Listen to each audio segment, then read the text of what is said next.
So everyone, देखिए बेटा जी, आज का टॉपिक रहेगा hydration and hydrolysis. Actually hydrolysis क्या होती है उसको समझने से पहले हम लोग हाइड्रेशन को देखते हैं। हाइड्रेशन क्या होता है?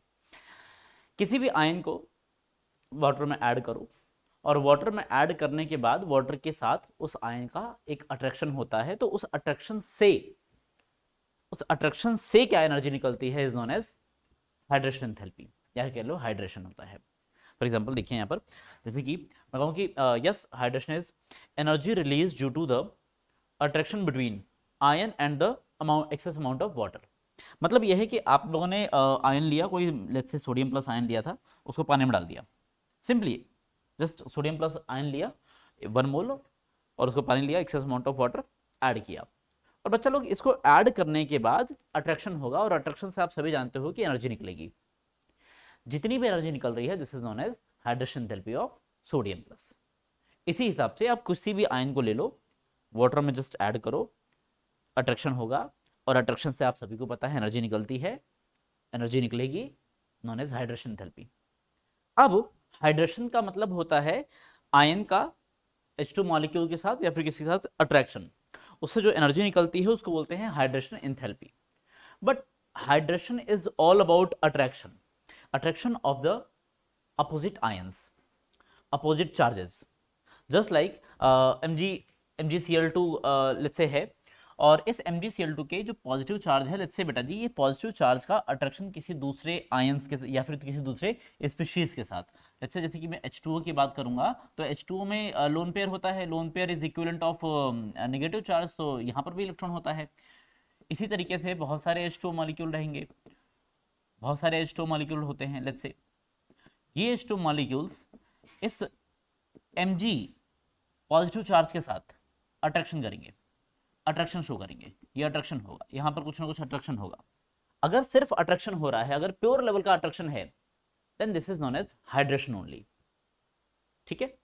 But what about hydrolysis? Hydrolysis होती तब है बेटा जब ये हाइड्रेशन एक स्टेप और आगे बढ़ जाता है। 1 स्टेप आगे बढ़ने का मतलब कि अब सिर्फ अट्रैक्शन नहीं है, अट्रैक्शन से कुछ बढ़कर ओवरलैपिंग है, ऑर्बिटल ओवरलैपिंग होना स्टार्ट हो जाती है। ऑर्बिटल ओवरलैपिंग मतलब कि एक लेवल इसको हमने और आगे बढ़ा दिया। इट मींस हो सकता है कि कोई यहां पर इन सभी H2O में से कोई एक H2O इस मैग्नीशियम के ऑर्बिटल के साथ ओवरलैपिंग स्टार्ट कर दे, और अगर इसने ओवरलैपिंग स्टार्ट कर दिया तो बेटा जी एक बॉन्ड फॉर्मेशन होना स्टार्ट हो चुका है। अब सभी जानते हैं bond formation, covalent bond formation is all about orbital overlapping. Greater the extent of जितना ऑर्बिटल ओवरलैपिंग होगा उतना बढ़िया बॉन्ड बनेगा। और आपको यह भी पता है कि एक नया बॉन्ड बनता है तो एक पुराना बॉन्ड टूटता भी है। सो यहां पर कुछ ऐसा ही होता है, अगर यहां से ओवरलैपिंग स्टार्ट हो गई है तो कोई ना कोई एक बॉन्ड टूटने वाला है जो प्रीवियसली था वहां पर। सो एवरीवन, इस हिसाब से मैग्नीशियम का बॉन्ड बन जाता है H2O मॉलिक्यूल्स के साथ इस तरीके से। इस बॉन्ड फॉर्मेशन को ही बोलते हैं बेटा जी hydrolysis. Hydrolysis. So I hope कि आपको फर्क समझ में आ गया होगा हाइड्रेशन एंड हाइड्रोलिसिस में। Hydration is all about the attraction of positive and negative, and hydrolysis is all about attraction के बाद एक extent of overlapping among the between the orbitals of negative and positive, ठीक है।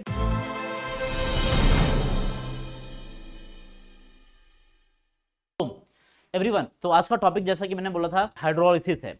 आइए start करते हैं hydrolysis चीज क्या है। कोई भी लेट्स से एल्युमिनियम है AlCl3+, एल्युमिनियम के ऊपर का चार्ज होता है 3+। H2O को अगर इसके हिसाब से पास में लाया जाएगा तो पहले तो अट्रैक्शन होगी, एंड अट्रैक्शन के बाद आप सभी को पता है बेटा H2O एल्युमिनियम के साथ बॉन्ड बनाएगा। जैसे ही ये एक नया बॉन्ड बनेगा वैसे ही एक पुराना बॉन्ड टूटेगा भी। तो पहली स्टेट क्या है, इसने एक नया बॉन्ड बनाया और यहां पर एक बॉन्ड ब्रेक हो रहा है। तो हालत कुछ ऐसी होगी एल्युमिनियम के साथ की 2 क्लोरीन बच जाएंगे, और एक क्लोरीन जो यहां से निकला है वो क्लोरीन बच्चा इस वाले हाइड्रोजन को लेके चलता बनेगा भाई, क्योंकि इस पे पॉजिटिव चार्ज आ चुका है, तो ये वाला क्लोरीन इस वाले हाइड्रोजन को लेके चलता बनेगा। अल्टीमेटली सीन ये रहेगा कि एल्युमिनियम आपके पास एक OH बचेगा, एक क्लोरीन बचेगा, दूसरा क्लोरीन बचेगा, और ये वाला क्लोरीन इस वाले H को लेके जा चुका है, HCl बन के निकल चुका है। This step is known as what? Hydrolysis. यही चीज 3 बार हो सकती है क्या? हाँ बिल्कुल हो तो सकती है सर, ये चीजें 3 बार भी हो सकती हैं। फॉर एग्जाम्पल यहाँ पर आपने H2O से फिर से इसकी रिएक्शन कराई और Cl हटा, H2O लगा। कुल मिला के अल्टीमेटली ऐसा होगा कि Cl हटेगा और H2O वहां पर आ जाएगा। अगेन Cl माइनस अकेले तो जाएगा नहीं, यहां से किसी न किसी हाइड्रोजन को लेके ही जाएगा, ये यहां से किसी न किसी हाइड्रोजन को लेके ही जाएगा। तो एवरीवन इस तरीके से अब की बार 2 OH लग चुके हैं। एक और अगर H2O आएगा तो सिमिलरली वही दोनों स्टेप फिर से रिपीट कर दो, तीसरा Cl भी चला जाएगा और एक एल्युमिनियम के पे फाइनली 3 OH ग्रुप्स लग जाएंगे, एक HCl अगेन बन जाएगा, निकल जाएगा। इसी को बोलते हैं AlOH का होल थ्राइस। सो ये टोटल रिएक्शन ये हुई हाइड्रेशन की सॉरी हाइड्रोलिसिस की कि AlCl3 को अगर हम लोगों ने H2O के साथ रिएक्शन कराया हुआ है तो AlOH का होल थ्राइस बनेगा और 3 HCl के मॉलिक्यूल बाहर निकल जाएंगे। ये टोटल रिएक्शन रहती है। अब देखिए ये इनऑर्गेनिक में एक हाइड्रोलिसिस एक बड़ा इंपॉर्टेंट टॉपिक है बेटा। बोरोन, कार्बन, ऑक्सीजन, नाइट्रोजन सारी फैमिलीज हाइड्रोलिसिस की रिएक्शन शो करती हैं, और आपको याद नहीं करना होता है, बस आपको अगर समझ गए हैं हाइड्रोलिसिस होता क्या है तो ये बहुत ईजी हो जाएगा आपके लिए, बहुत ईजी हो जाएगा। हाइड्रोलिसिस कब होगी, हाइड्रोलिसिस कितने तरीके की होती है, आइए स्टार्ट करते हैं बेटा। Types of hydrolysis, types of hydrolysis. आप अगर बहुत गौर से देख रहे होंगे अगर तो पता लगा होगा कि इसमें हाइड्रोलिसिस में एक्चुअली एक तरीके का सब्स्टिट्यूशन ही हुआ है। यस और नो? यस बिल्कुल, हाइड्रोलिसिस में बेटा जी एक तरीके का ये सब्स्टिट्यूशन ही है और नथिंग एल्स। एक Cl की जगह आप फाइनली देखो कौन लग रहा है, OH लग रहा है। एक Cl की जगह यहां पर फाइनली OH लग रहा है। लेट्स से ये ऐसा करके था, इस Cl की जगह एक OH आ गया, इसकी जगह फिर से OH आ गया, और फाइनली हर Cl को OH ने रिप्लेस किया हुआ है। It means it's a type of substitution. जब किसी को कोई दूसरा रिप्लेस कर देता है तो इसको बोलते हैं सब्स्टिट्यूशन। किसी को कोई दूसरा रिप्लेस कर देता है तो इसको बोलते हैं सब्स्टिट्यूशन। और सब्स्टिट्यूशन कितने तरीके के होते हैं, खैर स्टार्ट करते हैं भाई। टाइप्स ऑफ सब्स्टिट्यूशन या फिर टाइप्स ऑफ हाइड्रोलिसिस, ठीक है।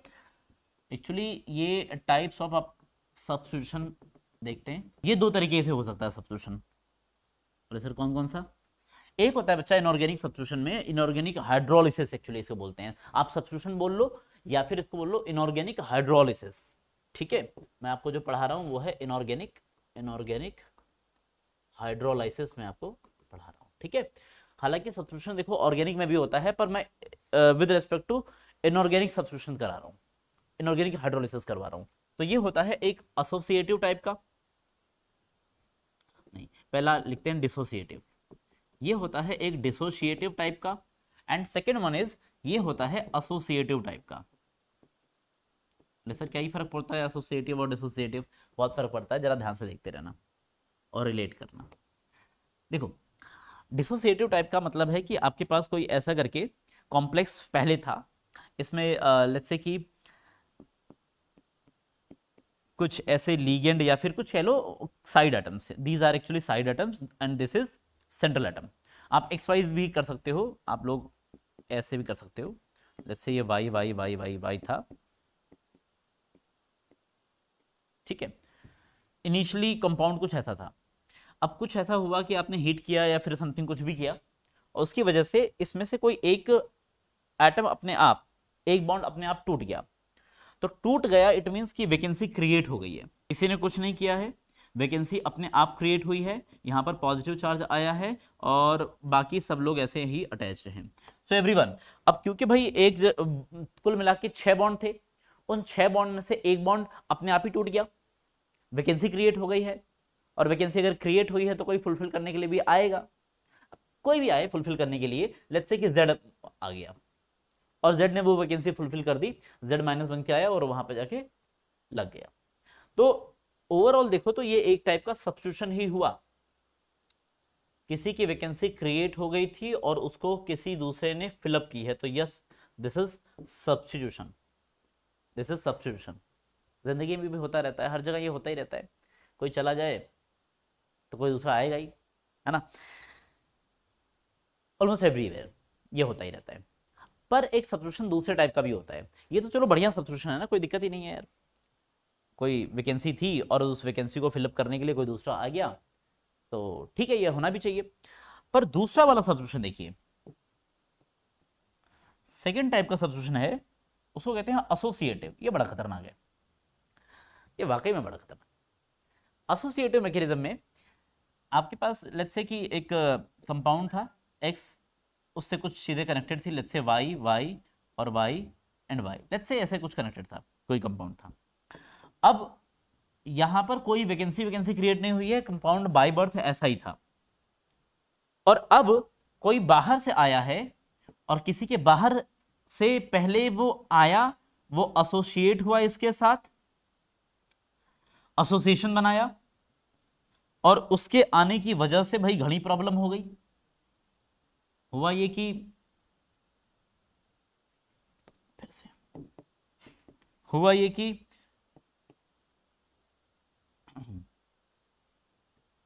ये y है, ये y है, ये y है, ये y है, और भाई ये z है, ठीक है। हुआ ये कि बेटा z कुल मिला के पहले 4 बॉन्ड थे, एक बॉन्ड नया कोई आ रहा है बनाने, उसकी वजह से पूरे सिस्टम में प्रॉब्लम हो जाती है। तो अभी क्या हुआ, सब एसोसिएट हो गए साथ में। इस एसोसिएटिव फॉर्म ये वाली बहुत ज्यादा स्टेबल होती नहीं है, इसको बोलते हैं ट्रांजिशन स्टेट या फिर बोलो इंटरमीडिएट टाइप का। अब थोड़ी देर बाद ही, क्योंकि भाई प्रॉब्लम क्रिएट हो गई है सिस्टम में, थोड़ी देर बाद जो आया है वो तो रह जाएगा और जो था वो निकल जाएगा। तो किसी के आने से किसी को जाना पड़ जाए, this type of substitution is known as associative substitution. किसी के आने से किसी को जाना पड़ जाए, सी सी एवरीवन। इस पहले वाले को और लास्ट वाले को देखो, z की आने की वजह से एक y को वहां से निकल के जाना पड़ा, this is known as what, substitution. पर कौन सा वाला टाइप का है, एसोसिएटिव। इनऑर्गेनिक हाइड्रोलिसिस भी दो तरीके से हो सकती है, एसोसिएटिव एंड डिसोसिएटिव। आज के इस क्लास में अपन लोग चलो एसोसिएटिव को पढ़ लेते हैं, एसोसिएटिव कैसे होता है, क्यों होता है, और क्या रीजन होते हैं, और क्या अगर ऐसी कंडीशन नहीं हम क्रिएट करें, मतलब कुछ मेंटेन करके रखें कि एसोसिएटिव मैकेनिज्म न हो पाए, कुछ तरीका है क्या इसको रोकने का।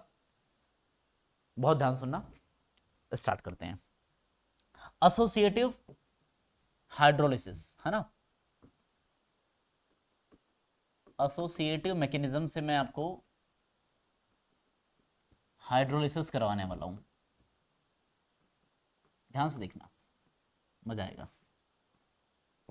देखो बेटा, एसोसिएटिव मैकेनिज्म के लिए बहुत ज़रूरी होता है कि लेट्स से यहाँ पर PCl5 था, या फिर चलो मैं सिलिकॉन ले लेता हूँ, SiClClCl है, ठीक है, और इसको हमने वाटर के साथ ट्रीट किया। तो पानी क्या करता है, सबसे पहले देखता है कि भाई वाटर के मतलब होता है O, ऑक्सीजन, ऑक्सीजन का मतलब होता है कि लोन पेयर। क्योंकि वाटर के पास लोन पेयर है, लोन पेयर एक नेगेटिव चार्ज के बराबर होता है, तो वो लोन पेयर किसी पॉजिटिव की तरफ अट्रैक्ट रहता है। अब ये लोन पेयर किसी सिलिकॉन के पास जाके कहता है भाई कोई चांस है, आ जाऊं क्या। और देखो सिलिकॉन क्या कहता है, हाँ बिल्कुल, रूम खाली है, मतलब ऑर्बिटल खाली है, उसको वो रूम देता है जिसमें कि H2O आके अपनी टांग फंसाता है, मतलब H2O आके अपना लोन पेयर फंसाता है। और जैसे ही वो वेकेंट स्पेस मिला जिसमें कि H2O अपना टांग फंसा पाए अपने, और अपने लोन पेयर को अटका पाए, समझ लो कि वहीं पर काम खराब है। फिर जैसे ही इस सिलिकॉन ने इसको रूम दिया कि भाई आइए ऑर्बिटल खाली है, पधारिए, बाकी सब क्लोरीन का हिसाब किताब गड़बड़ हो गया। अब इनमें से बेटा जी इस वाले स्टेट में ना कुछ जरूर टूट के रहेगा, और यस यस यस एक क्लोरीन पक्का निकल के रहेगा। निकलते निकलते वो अपना H लेके निकाल के लेके जाएगा, वो बात अलग है। पर अल्टीमेटली आप देखो कि कुछ रिप्लेस हो चुका है, एक एक्चुअली क्लोरीन रिप्लेस हो चुका है एक OH से। This is known as again associative mechanism. तो इस मैकेनिज्म से आपने क्या सीखा? यही सीखा होगा कि एसोसिएटिव मैकेनिज्म के लिए एक वेकेंट ऑर्बिटल का होना जरूरी है। अगर सोच के देखो, उस सिलिकॉन ने वो वेकेंट ऑर्बिटल प्रोवाइड ही ना किया होता तो क्या हाइड्रोलिसिस हो पाती? नहीं पाती, एक्चुअली नहीं हो पाती। तो इस हाइड्रोलिसिस के लिए जरूरी है, क्राइटेरिया फॉर हाइड्रोलिसिस बात करते हैं। Criteria for this type of hydrolysis, associative type of hydrolysis, hydrolysis बहुत जरूरी है बेटा। पहली बात कि सेंट्रल एटम पर पॉजिटिव चार्ज होना चाहिए, और दूसरा वेकेंट ऑर्बिटल होना चाहिए। Positive charge on positive charge on central atom, and second thing is vacant orbital, presence of vacant orbital. Vacant orbital चाहिए होता है बेटा, ऑर्बिटल ऑन सेंट्रल एटम, ये चीजें चाहिए हमको।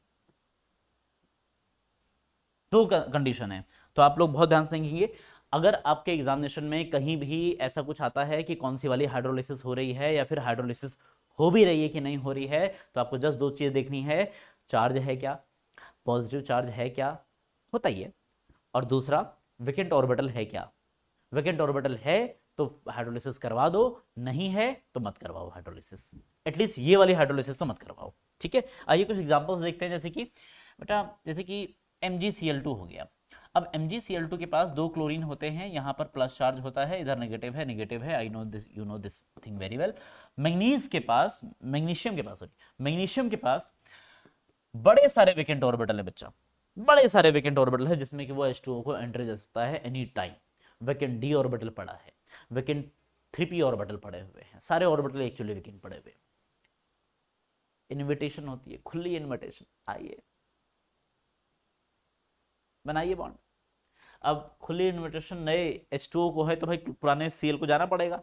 कुल मिला जुला के अल्टीमेटली दो बार यही रिएक्शन होती है और MgOH का होल टॉइस बन जाता है, और साथ में टॉइस ऑफ HCl निकल जाता है, इस तरीके से।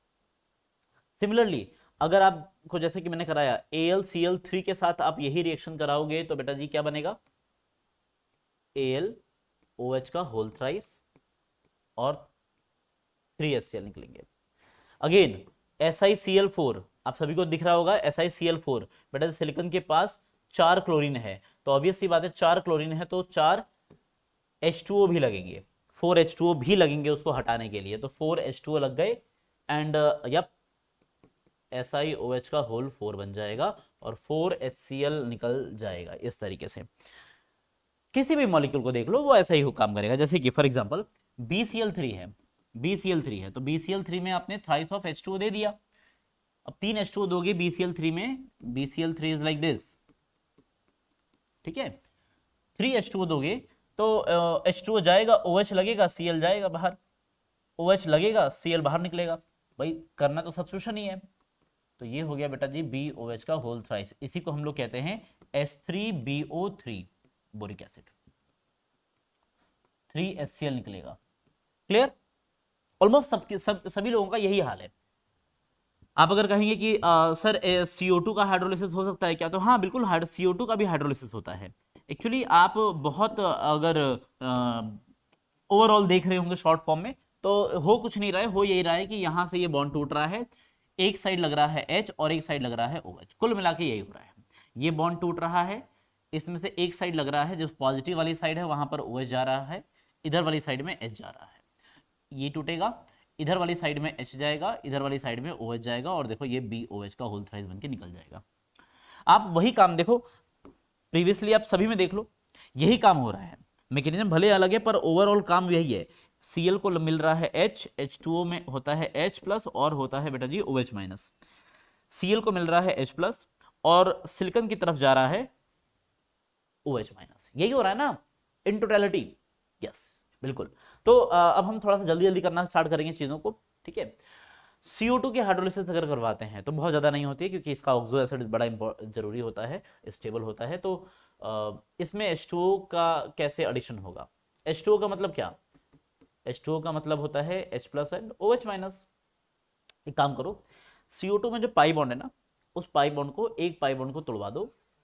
अगर एक पाई बॉन्ड टूट गया तो इधर लगेगा OH और इधर लगेगा H। इन टोटलिटी बना क्या बेटा जी? बना ऐसा कुछ H2CO3, H2CO3 कार्बोनिक एसिड बन जाएगा। Again it's a hydrolysis of CO2। किसी भी मॉलिक्यूल का, किसी भी ऑक्साइड का या फिर किसी भी क्लोराइड का, हैलाइड का हाइड्रोलिसिस करवाना है तो बड़े आराम से आप H2O के साथ H+ एंड OH लगा सकते हैं। फॉर एग्जाम्पल लेट्स से किसी ने कहा सर मुझे तो PCl5 का हाइड्रोलिसिस करवाना है। हाँ तो ठीक है, करवा लो, क्या दिक्कत आ रही है? PCl5 के सर हाइड्रोलिसिस में कितने H2O लगेंगे? तो 5 H2O लग जाएंगे। पक्का 5 H2O ना? बिल्कुल नहीं।